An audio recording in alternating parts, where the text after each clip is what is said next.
Assalamualaikum warahmatullahi wabarakatuh. Perkenalkan, nama saya Wulan Rahayu dan di sebelah saya Endang Sriwayu Belu. Jadi, podcast kali ini kami berdua akan membahas materi tentang pendekatan, model, metode, dan strategi. Langsung saja, apa yang Anda ketahui tentang pendekatan-pendekatan pembelajaran? Pendekatan yang saya ketahui ada beberapa pendekatan, yaitu pendekatan kontekstual, konstruktivisme, deduktif, induktif, pemecahan masalah atau problem solving, open-ended, proses, dan saintifik. Pendekatan adalah titik tolak atau sudut pandang kita terhadap proses pembelajaran. Ya, yang pertama pendekatan kontekstual. Nah, di mana pendekatan ini guru mengkaitkan materi yang diajarkan dengan situasi dunia nyata siswa. Nah, guru akan mendorong siswa untuk membuat hubungan antara pengetahuan dengan situasi dengan kehidupan sehari-hari mereka. Yang kedua, pendekatan konstruktivisme. Pendekatan konstruktivisme adalah untuk meningkatkan pengembangan diri siswa melalui proses berpikir kritis. Jadi guru tidak akan mengajarkan kepada siswa bagaimana menyelesaikan suatu persoalan atau mengatakan benar dan salahnya suatu jawaban. Ya, yang ketiga pendekatan deduktif, di mana pendekatan deduktif ini adalah pembelajaran yang bermula dari penjelasan tentang hal yang bersifat umum lalu diarahkan pada hal yang bersifat khusus. Guru akan menerangkan teori atau konsep dasar kepada siswa dengan penjelasan dari hal yang bersifat umum ke hal yang bersifat khusus. Yang keempat yaitu pendekatan induktif. Pendekatan induktif ini adalah kebalikan dari pendekatan deduktif. Pembelajaran bermula dengan penyajian keadaan khusus yang kemudian digeneralisasikan. Nah, yang kelima adalah pendekatan pemecahan masalah atau pendekatan problem solving, di mana kemampuan siswa untuk menyelesaikan suatu masalah yang telah diberikan oleh guru, atau guru memberikan kesempatan kepada siswa untuk menemukan penyelesaian dari masalah tersebut. Dan yang keenam yaitu pendekatan open-ended. Pendekatan yang memberikan suatu masalah dengan banyak cara penyelesaian dan banyak jawaban. Sedangkan yang ketujuh adalah pendekatan proses. Dalam pendekatan proses ini, guru memberikan kesempatan kepada siswa untuk ikut menghayati proses penemuan atau penyusunan suatu konsep dengan keterampilan proses. Dan yang terakhir yaitu pendekatan saintifik. Pendekatan saintifik adalah pendekatan yang wajib digunakan pada pembelajaran di sekolah, baik sekolah dasar maupun sekolah menengah, berdasarkan aturan kurikulum 2013. Itu saja pendekatan yang kami ketahui dalam proses pembelajaran. Yang kedua, kita akan membahas tentang model. Model apa saja yang Anda ketahui? Ya, model yang saya ketahui adalah ada model pembelajaran langsung, ada model pembelajaran berbasis masalah atau PBM, dan yang ketiga model pembelajaran kontekstual, keempat model pembelajaran kooperatif, yang kelima model pembelajaran ekspositori. Nah, di sini model pembelajaran adalah bentuk pembelajaran yang tergambar dari awal sampai akhir yang disajikan secara khas oleh guru di kelas. Dan yang pertama, model pembelajaran langsung. Model pembelajaran langsung adalah salah satu macam-macam model pembelajaran. Model ini bisa didefinisikan sebagai model pembelajaran di mana guru mentransformasikan informasi atau keterampilan secara langsung pada peserta didik. Ya, yang kedua model pembelajaran berbasis masalah atau PBM. Nah, model pengajaran berdasarkan masalah merupakan pendekatan yang efektif untuk proses berpikir tingkat tinggi. Pembelajaran ini membantu siswa memproses informasi yang sudah ada dalam benaknya dan menyusun pengetahuan mereka sendiri tentang dunia sosial serta sekitarnya atau di sekitar mereka. Dan yang ketiga yaitu model pembelajaran kontekstual. Model pembelajaran kontekstual atau contextual teaching and learning atau bisa disebut dengan CTL adalah adalah salah satu konsep macam-macam model pembelajaran yang meningkatkan pada keterkaitan antara materi pembelajaran dengan dunia kehidupan siswa secara nyata.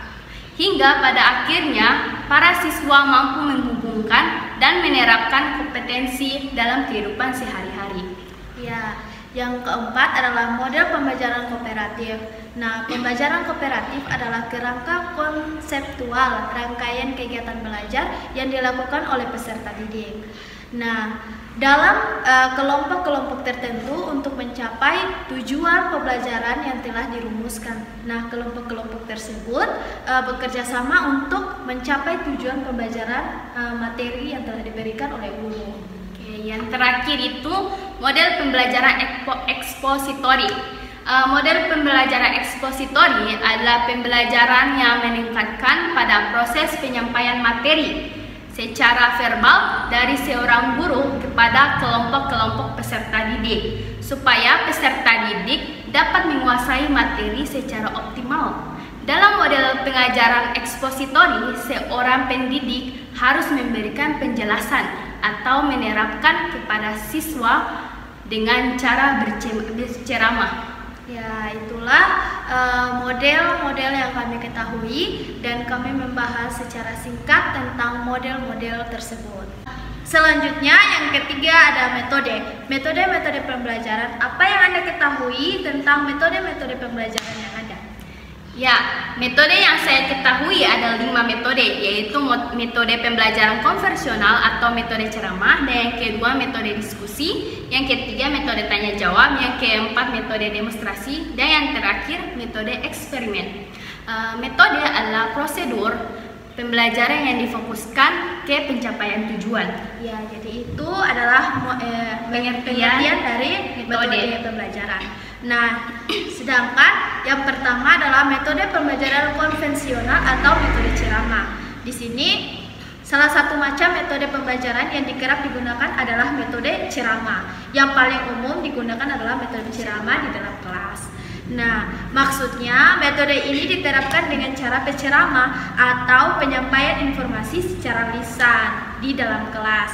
Nah, metode ini merupakan metode yang paling praktis dan ekonomis. Kita tidak membutuhkan alat bantu atau buku dan selanjutnya, karena secara penyampaiannya adalah secara lisan.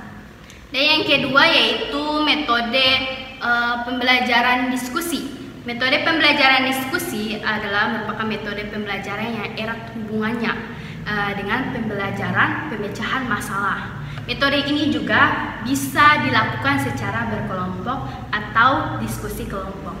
Ya, jika tidak dilakukan secara berkelompok, maka tidak dinamakan metode diskusi. Ya, selanjutnya metode pembelajaran tanya jawab. Nah, pasti sering dengar metode ini ya, karena setiap kelas pasti seorang guru memberikan pertanyaan dan si siswa akan menjawab pertanyaan itu atau umpan balik kepada guru dan siswa. Ya.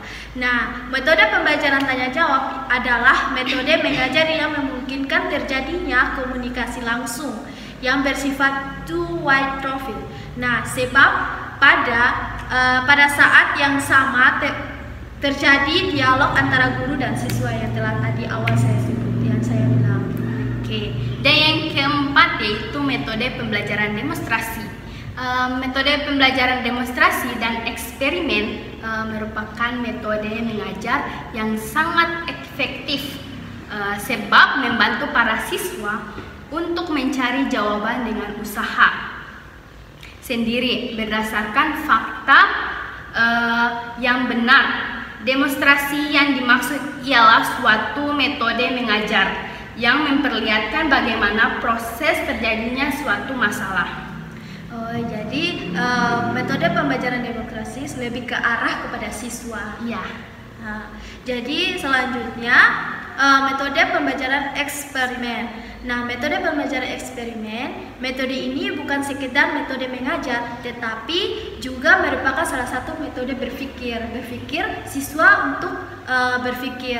Sebab dalam eksperimen dapat menggunakan metode lainnya, dimulai dari menarik data sampai menarik kesimpulan atau akhir pembelajaran. Jadi metode pembelajaran eksperimen ini adalah akhir pembelajaran dari proses pembelajaran ya. Nah, di situ guru memberikan materi, lalu si siswa atau si guru dapat menyimpulkan materi-materi yang ada.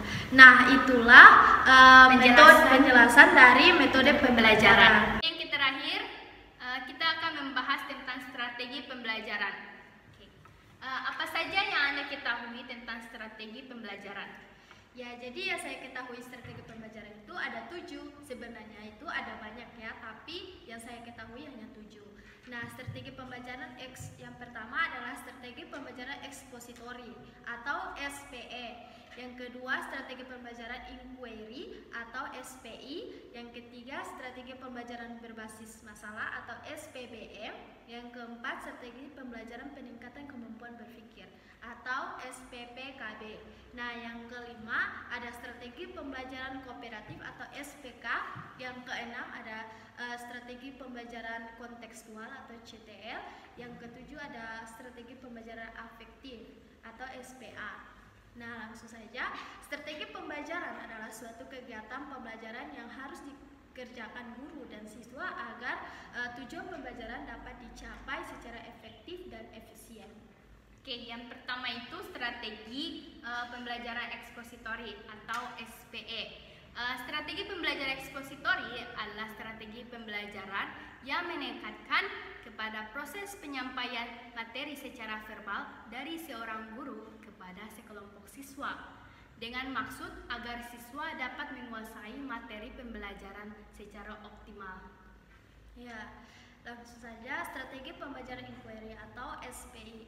Nah, strategi pembelajaran inquiry adalah rangkaian kegiatan pembelajaran yang menekankan pada proses berpikir secara kritis dan analitis untuk mencapai dan menentukan sendiri jawabannya dari suatu masalah yang telah ditanyakan oleh guru. Sama halnya melalui tanya jawab atau guru dan siswa memberikan respon kepada guru. Dan yang selanjutnya yaitu strategi pembelajaran berbasis masalah atau SPBM. Pembelajaran berbasis masalah dapat diartikan sebagai rangkaian aktivitas pembelajaran yang meningkatkan kepada proses penyelesaian masalah yang dihadapi secara ilmiah. Contohnya, guru memberikan soal atau masalah kepada siswa dan siswa memecahkan suatu masalah tersebut. Ya. Nah, selanjutnya strategi pembelajaran peningkatan kemampuan berpikir. Nah, di sini strategi pembelajaran peningkatan kemampuan berpikir adalah strategi pembelajaran yang menekankan kepada kemampuan berpikir kepada siswa.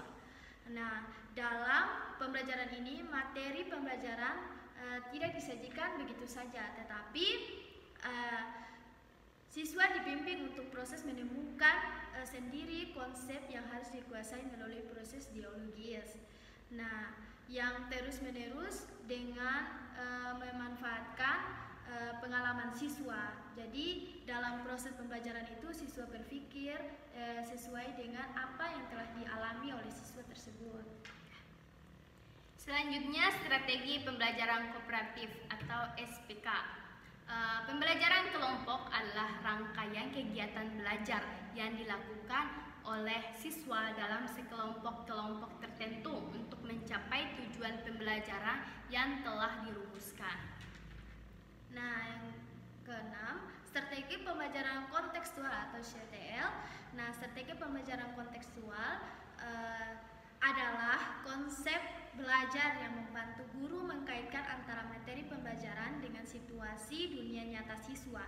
Nah, dan mendorong siswa untuk menghubungkan antara pengetahuan yang dimilikinya dengan penerapan dalam kehidupan mereka sehari-hari. Nah, di situ pembelajaran tersebut dapat dilakukan dengan situasi kehidupan sehari-hari mereka. Oke, yang terakhir itu strategi pembelajaran afektif atau SPA. Strategi pembelajaran afektif memang berbeda dengan strategi pembelajaran kognitif dan keterampilan. Afektif berhubungan dengan nilai atau verbal yang sulit diukur karena menyangkut kesadaran seseorang yang tumbuh dan dari dalam diri siswa dalam batas tertentu. Afektif dapat muncul dalam kejadian behavioral. Ya, jadi itulah penjelasan dari strategi pembelajaran yang ada atau yang kami ketahui. Nah, itulah penjelasan dari kami pendekatan, model, metode dan strategi pembelajaran. Sekian dari kami. Kami mohon maaf. Wassalamualaikum warahmatullahi wabarakatuh.